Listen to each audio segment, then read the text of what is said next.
बिस्मिल्लाहिर्रहमानिर्रहीम। अस्सलामुअलैकुम viewers, welcome to my channel botanical wonders.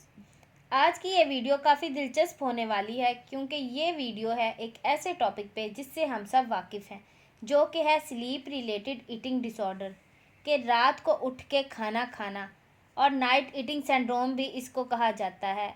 तो आज की वीडियो में हम सीखेंगे कि नाइट ईटिंग सिंड्रोम क्या होता है, उसके काजेज़ क्या हैं और उसको ट्रीट कैसे किया जा सकता है। तो वीडियो को स्टार्ट करने से पहले काइंडली मेरे चैनल को सब्सक्राइब करें और बेल आइकन को प्रेस करें। तो चलें स्टार्ट करते हैं हमारा आज का टॉपिक। हम सब में से अक्सर लोग ऐसे हैं जिनको रात को बहुत ज़्यादा भूख लग जाती है। अक्सर लोग खाने के मुतल्लिक सोचते रहते हैं और उनको नींद नहीं आती।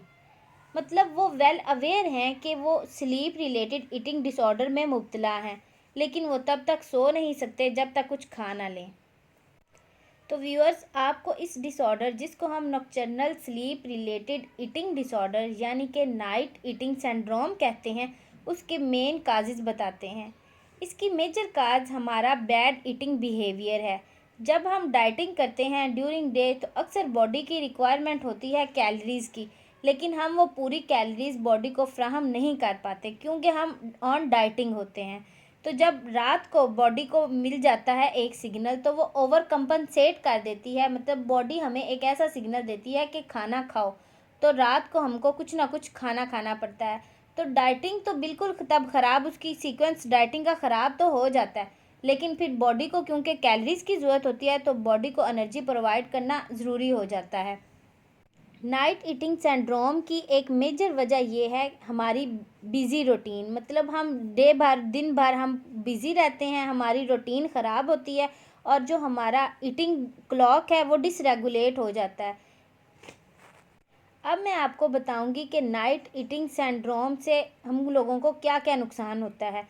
नाइट ईटिंग सिंड्रोम यानी कि रात को खाना खाने से हम लोग वेट गेन की तरफ जाते हैं, उसके चांसेस बहुत ज़्यादा बढ़ जाते हैं और टाइप 2 डायबिटीज़ के पेशेंट होने के चांसेस भी बढ़ जाते हैं।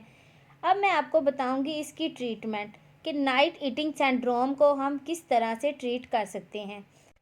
इसको हम ट्रीट कर सकते हैं प्रॉपर काउंसलिंग के ज़रिए।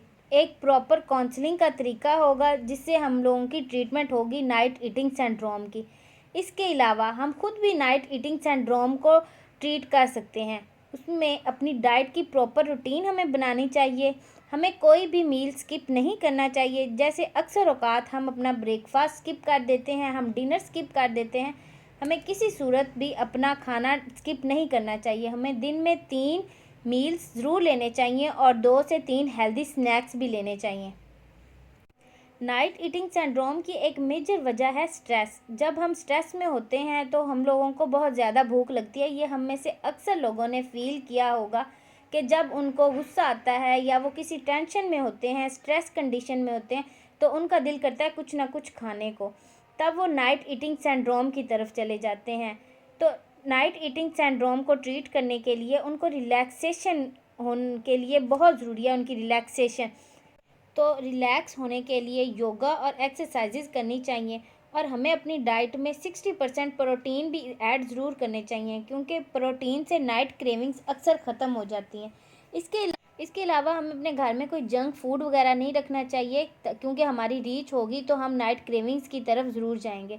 तो व्यूअर्स, आज की आपको ये वीडियो काफ़ी दिलचस्प लगी होगी, तो काइंडली मेरी वीडियो को लाइक करें और मेरे चैनल को सब्सक्राइब करें। Thank you.